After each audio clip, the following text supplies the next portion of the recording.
Alrighty, class. Hi, and welcome. Here we are, week 5 study hall, but we're going to make sure that we're hopping into week 6 to cover any ingredients and or substitutions that might be needed so you can get a jump start on week 6. We'll, of course, be covering the recipes in depth in a live session on Wednesday, but wanted to give you that head start. Let's hop on into it. Also remember, this is the final crush for all of us, right? So week 5, 6, we're in the back-to-back. If you haven't gotten your week 5 in, knock that out, and then boom, straight into week 6. Let's finish this strong and let's do it. Of course, if there's any makeup assignments, those have to be submitted, and reach out to me before 7 p.m. tomorrow night so I can get those open for you so you can submit. All right. Otherwise, let's finish strong and keep this up.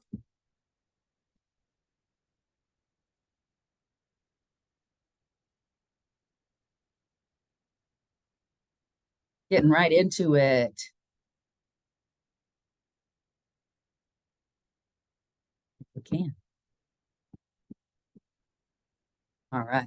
So week 6, we're hopping into America finally, United States of America, and lots and lots and lots to talk about during class on Wednesday regarding present day USA cuisine, also original USA cuisine, right?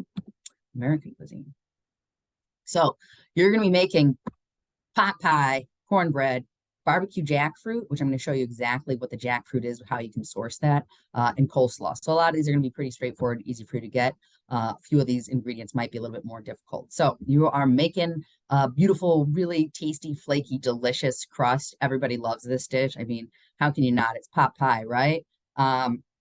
And vegetable shortening for this as well. For your crust. Crust is a little finicky at times, just a heads up, but you will be fine. And noted, if you want to make a top and bottom crust, this recipe is only for top crust, so you need double the recipe if you want to make a top and bottom crust. All right, this is for how you might do this at a restaurant service, which you'd have the base filled up and heated, and then it's a proportion order, and you're filling that container up and finishing and cooking off the top part and not doing a bottom crust for the fear of sogginess, longevity, and cook time. All right. So kind of all depends upon how you would do this in a service style. Next, we've got your pot pie filling. Pretty standard carrots, mushrooms. You can use, it doesn't have to be cremini, it could be white mushroom, it could be portobello. If you're using a larger mushroom, you want to not quarter it, right? Think about that mouthfeel, that bite. What are you looking for in that pot pie? All of those vegetables should be more or less the same size, okay? Maybe your, protein, your mushroom could be a little bit larger, but more or less you want to try and strive for fairly similar size there. And then almond milk here is called for. You can use any neutral, non-dairy-based milk here, whether that's oat milk or rice milk. Just be sure that remember thinking about the thickness and consistency and that there's no sugar or flavors added. Corn kernels and peas, both frozen. If you didn't like peas for some reason, or corn, or had an allergy and were like, I really don't like those, you could switch that out. I would personally suggest like a rutabaga, or something, turnip, things of that nature. We're in fall, winter. The harvest is time and right for that. You could even do butternut squash in there. But you'd have to, just make up for the quantity, small amount. All right. And then that's pretty much it for those. So nothing too crazy for substitutions when it comes to that. That's all assembly. We'll cover that in class on Wednesday. And then in for your cornbread. So this is definitely a different style of cornbread. Remember, this is vegan. So normally cornbread, they have eggs, they have buttermilk, right? Most recipes call for buttermilk. Oh, buttermilk cornbread. Well, we're not using buttermilk, but we're going to simulate and make a coconut buttermilk. So important thing here is having full fat coconut milk. I'm going to add apple cider vinegar to that, creating kind of like a curdled, tangy buttermilk, a curdled coconut buttermilk, a butter coconut milk. All right. Cornmeal flour. So you can use any color here.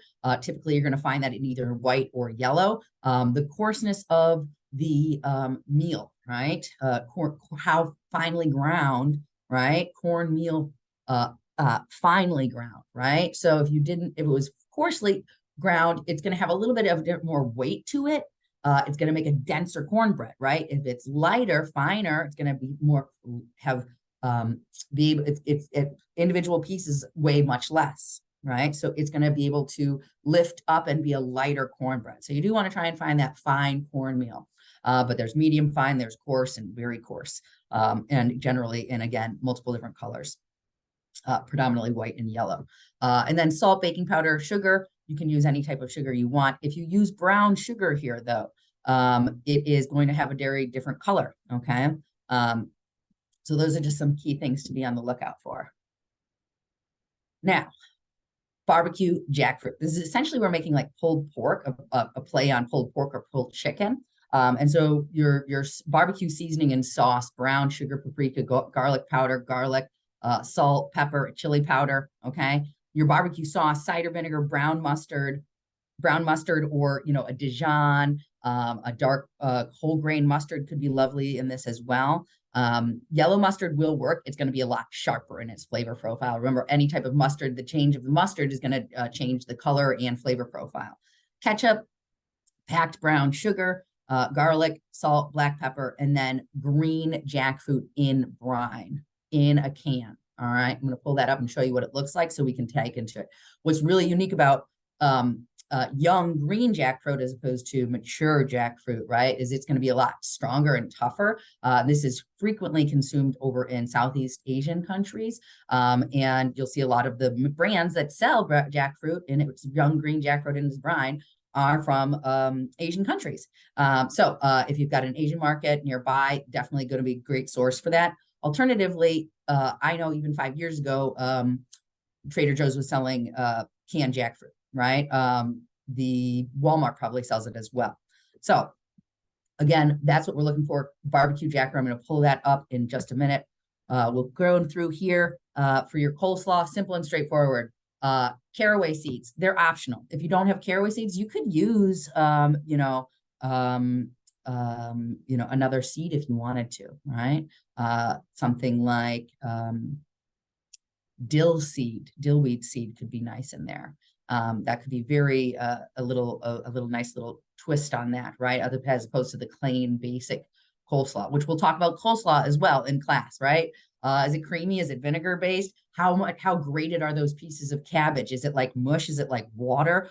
Is it really thick? Is it really tangy? Is it a hybrid between those two? What did you grow up with, right? We're going to be talking about all of these kind of cool factors when we look at, just as we've talked about with every country, there's going to be variations between North and South, right? Well, regionally as well, we've come to find out, right? And depending on how people move, where they came from, where their grandparents, where they maybe immigrated from, all these things kind of get mixed and twisted and tangled. And it's really unique when we start to break that down and think about what type of coleslaw did you grow up with, right? As something as basically that. Same like what type of cornbread was it sweet or was it savory? How did you eat it? These little things give clues to regional differences within the US, okay? You've got apple cider vinegar, lemon. Again, it's going to bring, a bit more brighter, different twist on a classic coleslaw. Olive oil, salt, pepper, and then cabbage and carrots. Obviously, in the photo and in the video, we've got green cabbage. If you wanted to use purple or a combination of the two, go for it. Have fun, okay? So let's get out of here because what I want to show you is the jackfruit and brine.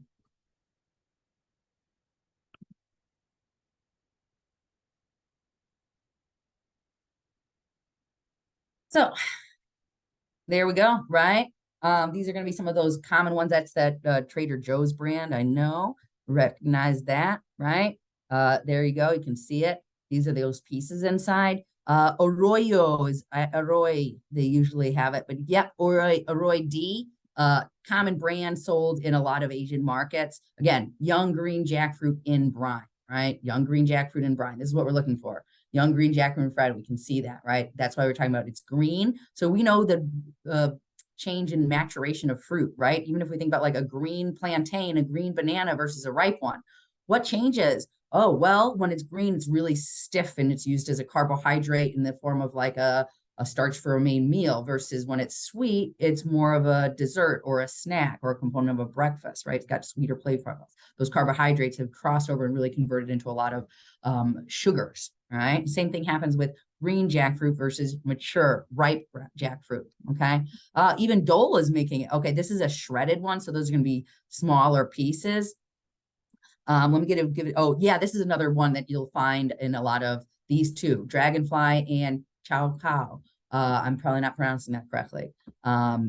But that's another brand, Thai brand, I believe, that you can find as well. Those are in slices as rounds, as opposed to, yeah, you'll see it in rounds as opposed to chunks. But either way, any way you find it, it's going to work. Okay, let's get a visual here so we can show that.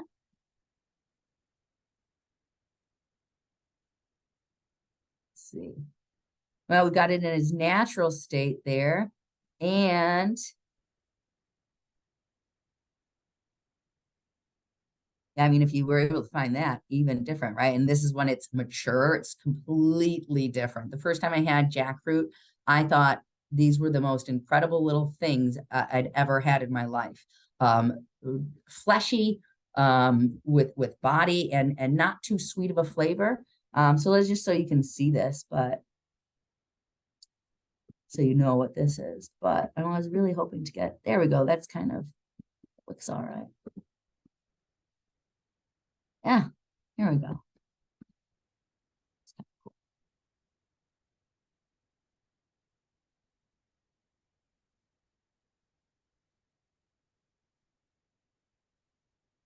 All right. So again, here we have it when it's ripe, ready for action, raw eating, sweet. They're like little nuggets of fruit.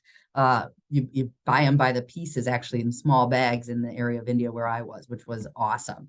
Never, that was back in 2010. Never would I have thought, 13 years later, people are making fake meat, plant-based recipes out of this, which is pretty wild.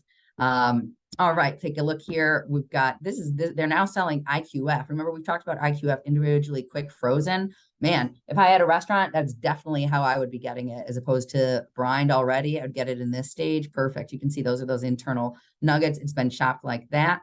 And then, hey, look at this. This is essentially, we're not making a Chipotle barbecue sauce, but we're essentially making a pulled jackfruit that is going to resemble this dish.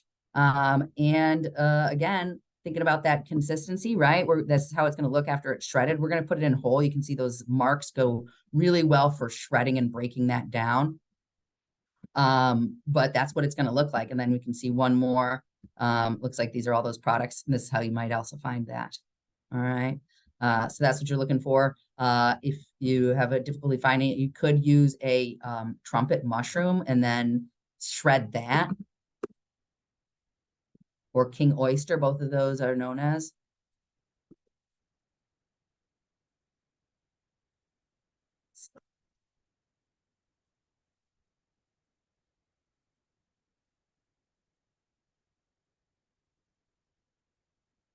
I would probably get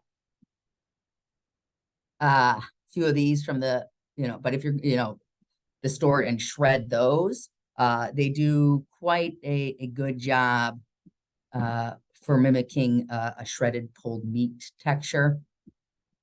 And those will all, that tenderizes, the whole thing is pretty much edible. Maybe just a little bit at the bottom is a little bit tough. But you can see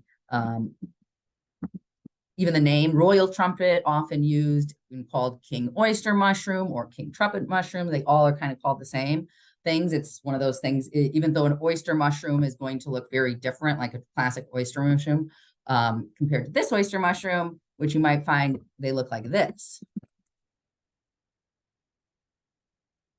Growing like that. Okay.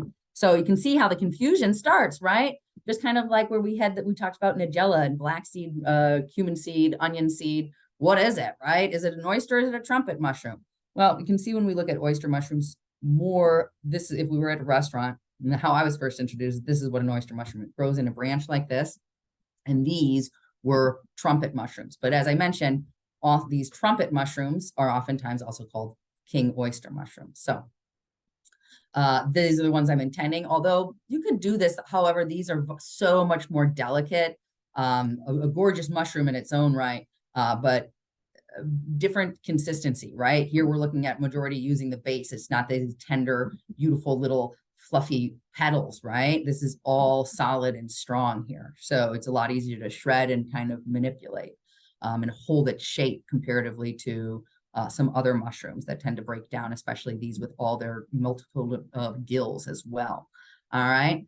So those are going to be your best ones for looking for, you know, if you can't get your green jackfruit in brine. All right. That is about all for substitutions. Let me see if I can just pull one more thing up so you can just see this. Actually, I'll pull this up here and show you this really quickly as well.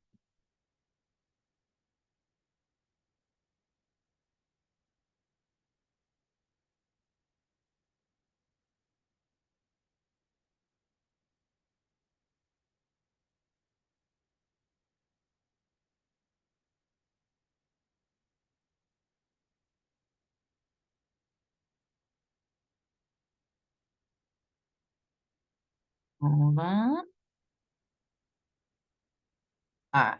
Yeah, so this is a good photo for us to start with when we're looking at and talking about fine cornmeal. There have been issues and confusion with this in the past. But, you know, we see all of these, was it corn flour? Is it corn starch? Is it corn coarsely ground, finely corn? So that is cornstarch, right? And this is fine cornmeal. And then that is going to be coarse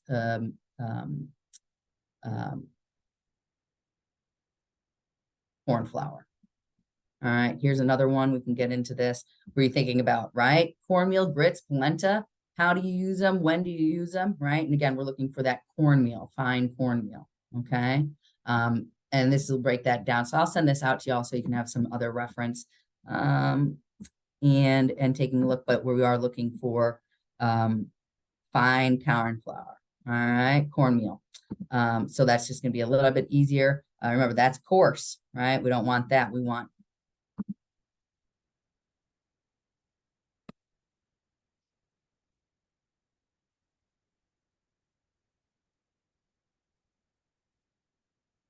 I'll pull this up too.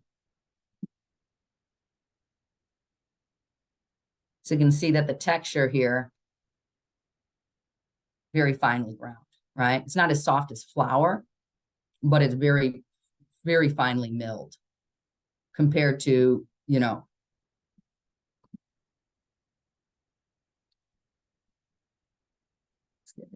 and compared to this, which looks really coarse. This is actually not too coarse. This is all right, but it definitely, I know it says fine.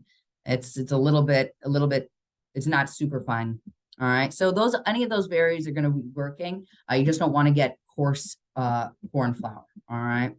So let me know if you have any questions. Let's finish strong. Hope all is well and talk to you then. Take care. Bye-bye.